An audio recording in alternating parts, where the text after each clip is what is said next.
বনের গভীরে ছিল একটি শান্তিপূর্ণ পশুরাজ্য। সেখানে বাস করত সিংহরাজ সিংহদেব, হাতি মহারাজ গজানন্দ আর বুদ্ধিমান শিয়াল ঝটিকা।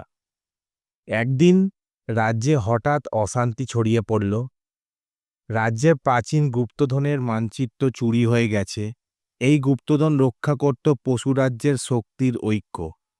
সিংহ ঘোষণা করল, যে এই মানচিত্র ফিরিয়ে আনবে সে হবে রাজ্যের শ্রেষ্ঠ বীর।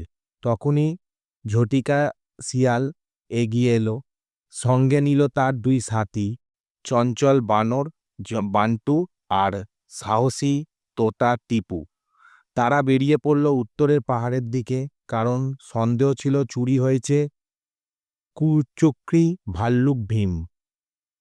পথে পড়ল বিপদ, দুর্জয় নদী, ঝড় বৃষ্টিতে ভেজা অরণ্য আর এক ঝাঁক হিংস্র বাঘ।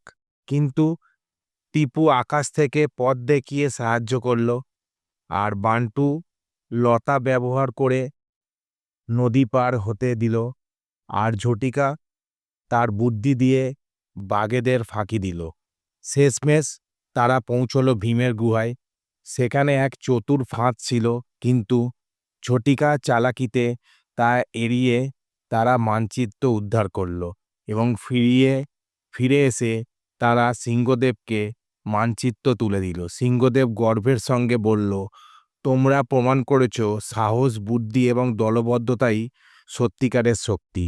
রাজ্যে আবার শান্তি ফিরে এলো।